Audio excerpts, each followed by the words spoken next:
নমস্কার বন্ধুরা, আমি অনুভা। আমি একটি আসনের উপর ডাইনিং টেবিলের ডিজাইন নিয়ে চলে এসেছি। এটা কিভাবে বানিয়েছি আপনাদেরকে দেখাচ্ছি। প্রথমে এখান থেকে চেয়ার থেকে শুরু করতে হবে। চেয়ার প্রথমে দু লাইন, তারপরে দু ঘরের মাথায় 4টি ঘর, তার কর্নার থেকে একটি ঘরের উপর থেকে দুটি ঘর, 4 লাইন, তারপরে দুটি ঘর, তার উপরে দুটি গ্যাপ দিয়ে 7টি ঘরের কর্নার থেকে দুটি ঘরের কর্নার থেকে একটি, তার কর্নার থেকে একটি। তাই এখানে গ্যাপে 11টি ঘর হবে।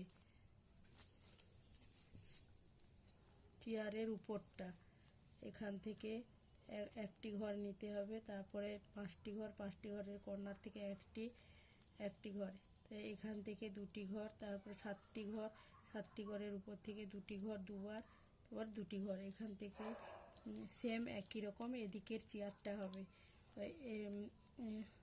টেবিলের নিচের দিকটা এখান থেকে 3টি ঘর গ্যাপ দিয়ে 3টি, দুটি ঘর দুবার, এবার 3টি ঘর এদিকে সেম একই রকম 3টি ঘর, একটি ঘর গ্যাপ দিয়ে একটি ঘর, 3টি ঘর, একটি ঘর গ্যাপ দিয়ে একটি ঘর গ্যাপ দিয়ে একটি, তারপর তিনটি ঘর, এখান থেকে একটি গ্যাপ দিয়ে 3টি ঘর, একটি ঘর গ্যাপ দিয়ে একটি, তার উপর 5টি ঘর। তো এখান থেকে 6টি ঘর, এখানে একটি ঘর গ্যাপ দিয়ে একটি, 3টি ঘর, তার উপর 3টি ঘর, তার কর্নার থেকে একটি ঘর দুবার, তারপরে একটি ঘর, তারপর দুটি ঘর, সেম একই রকম এদিকটা, তার উপরে 17টি ঘর। তো টপটা 21টি ঘর নিয়ে 3 লাইন বানাতে হবে। তার ফুলদানিটা তিনটি ঘর নিয়ে শুরু করতে হবে।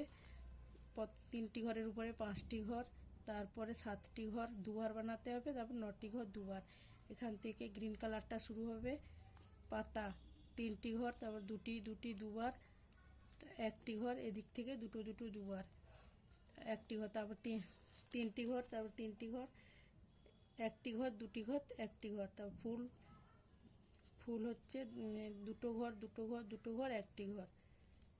ডিজাইনটি ভালো লাগলে লাইক, কমেন্ট, শেয়ার, সাবস্ক্রাইব করবেন। সবাইকে ধন্যবাদ।